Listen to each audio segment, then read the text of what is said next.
صحیح بخاری حدیث نمبر 987 پر منکرین حدیث نے ایک اعتراض کیا ہے۔ دفاع صحیح بخاری کورس میں ہم ان کے اعتراض اور اس کا جواب آپ کے سامنے پیش کرنا چاہتے ہیں۔ کتاب العیدین باب نمبر 25 اور حدیث نمبر 987 ان کی انہوں نے کہا کہ آپس میں تطبیق نہیں ہے، لہذا امام بخاری کی یہاں فقاہت جو ہے وہ غلط ہے، اور مقصد ان کا حدیث کو کمزور کرنا، حدیث کی فقاہت کو کمزور کرنا ہے۔ تو پہلے اعتراض سن لیں۔ اعتراض یہ ہے کہ امام بخاری نے باب تو یہ قائم کیا کہ جس کی نماز عید فوت ہو جائے تو وہ کیا کرے، وہ بعد میں 2 رکعت نماز پڑھ لے، چاہے وہ عورتیں ہیں یا گھروں میں رہنے والے لوگ ہیں۔ تو حدیث میں سیدہ عائشہ فرماتی ہیں کہ حضرت ابوبکر صدیق رضی اللہ تعالیٰ عنہ گھر میں داخل ہوئے اور 2 بچیاں جو کہ منا کے دنوں میں دف بجا رہی تھی اور کچھ گا رہی تھی، اور نبی علیہ الصلوۃ والسلام کے چہرے پہ کپڑا تھا۔ تو حضرت ابوبکر صدیق نے جب یہ صورتحال دیکھی رضی اللہ تعالیٰ عنہ نے، تو انہوں نے ڈانٹا۔ تو نبی علیہ السلام نے اپنا وہ چہرے سے کپڑا ہٹا کے، ان کو شاید نظر نہ آئے ہوں گے، یا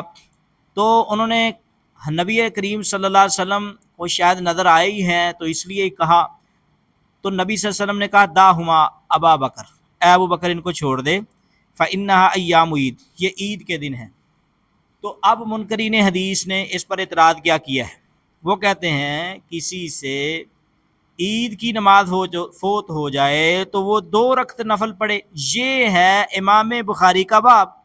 اور حدیث میں عائشہ کے گھر میں 2 لڑکیوں کے دف بجانے کا واقعہ بیان کیا گیا ہے۔ تو نفل کی نماز گھر پر پڑھنی اور 2 لڑکیوں کے دف بجانے سے اس کا تو کوئی تعلق لگاؤ ہی نہیں بنتا۔ بھی حدیث میں 2 بچیوں کے دف بجانے، ان کے گانے کا ذکر ہے، اور باب میں جس کی 2 رکعتیں فوت ہو جائیں، چاہے وہ لڑکیاں ہیں یا گھر میں رہنے والے بچے ہیں یا بوڑھے ہیں، تو یہ تو باب کی حدیث سے مطابقت ہی نہیں ہے۔ یہ ان کا اعتراض ہے صحیح بخاری کی حدیث اور اس کے باب پر۔ اب میں اس کا جواب دینا چاہتا ہوں۔ پہلی بات یہ ہے، امام بخاری نے رحمہ اللہ تعالیٰ نے باب قائم کیا ہے، باب ادائے قضا یوم نماز یوم عید کا منعقد کیا ہے، اور حدیث میں بھی تصریح ایام عید کا لفظ بھی موجود ہے، یعنی کہ عید کے بارے میں انہوں نے تذکرہ کیا ہے، اور عید کے لفظ وَتِلْكَ الْأَيَّامُ اور فَإِنَّهَا أَيَّامُ عید، یہ امام بخاری کی باب کے ساتھ حدیث کے ساتھ لفظی مطابقت ثابت ہو گئی۔ پہلی تو لفظی مطابقت ہوئی کہ اس میں بھی تذکرہ عید کا ہے، تو اس میں بھی کسی نہ کسی عید کے مسئلے کا ہی تذکرہ ہے، یہ ہے لفظی مطابقت۔ اب جس سے صاف لفظی مطابقت واضح ہو رہی ہے کہ حدیث میں مرد و عورت ہر ایک کو بغیر کسی خصوصیت کے شامل ہے، لہذا وہ محل ادا ہو گیا جس کا ادا محل ہونا ثابت ہے۔ اب بتلایا یہ ہے کہ اب مسئلہ یہ ہے کہ امام کے ساتھ نماز عید نہ پڑھنے والا ایام منا میں بھی نماز ادا کر سکتا ہے، اور وہ وہی 2 رکعت ہے جس کو باب میں بتلایا گیا ہے۔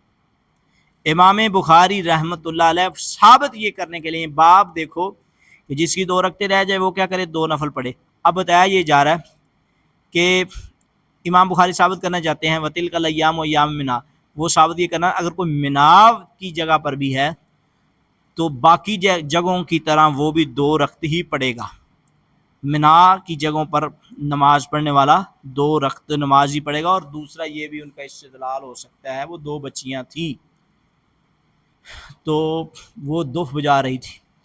اور حدیث میں بھی عید کا تذکرہ ہے، تو عید نماز ادا کرنا اگر کسی کی فوت ہو جائے، بندے نے عید نہ پڑھی سارا دن سکون نہیں رہتا، بڑوں کو نہیں رہتا، جس طرح بڑوں کو پڑھنی چاہیے یہ بچیوں کو بھی عید پڑھنی چاہیے۔ جب کھیلنا نبی صلی اللہ علیہ وسلم کی یعنی کہ آپ کی موجودگی میں بچیوں کا کھیلنا وہ صحیح ہے، تو ان کا لہذا اگر وہ فوت شدہ عید کی 2 رکعتیں بھی پڑھ لیں بچیاں بھی تو کوئی حرج والی بات نہیں ہے، وہ ناپسندیدہ عمل نہیں بلکہ پسندیدہ ہی عمل سمجھا جائے گا۔ یہ امام بخاری کی باب کے ساتھ مطابقت ہے۔ پہلی لفظی مطابقت، عید کا لفظ باب میں بھی ہے، عید کا لفظ حدیث میں بھی ہے، دوسری معنوی مطابقت وہ یہ ہے کہ جہاں کہیں بھی کوئی بندہ اس کی نماز عید فوت ہو جائے وہ 2 رکعت پڑھ سکتا ہے، تو منا والا بھی 2 رکعت پڑھے گا۔ تیسرا یہ ہے کہ بچے، عورتیں جو کہ مکلف نہیں ہیں، اگر وہ کھیلنا ان کے لیے عید کے دن وہ عید کے کھیلنے میں شامل ہو سکتی ہیں، تو لہذا وہ اگر ان سے عید رہ گئی ہے تو وہ بھی وہ پڑھ سکتی ہیں۔ یہ امام بخاری ثابت کرنے کے لیے آئے ہیں، یعنی کہ اس حدیث کو بیان کیا ہے۔ اللہ رب العزت عمل کی اس توفیق عطا فرمائے۔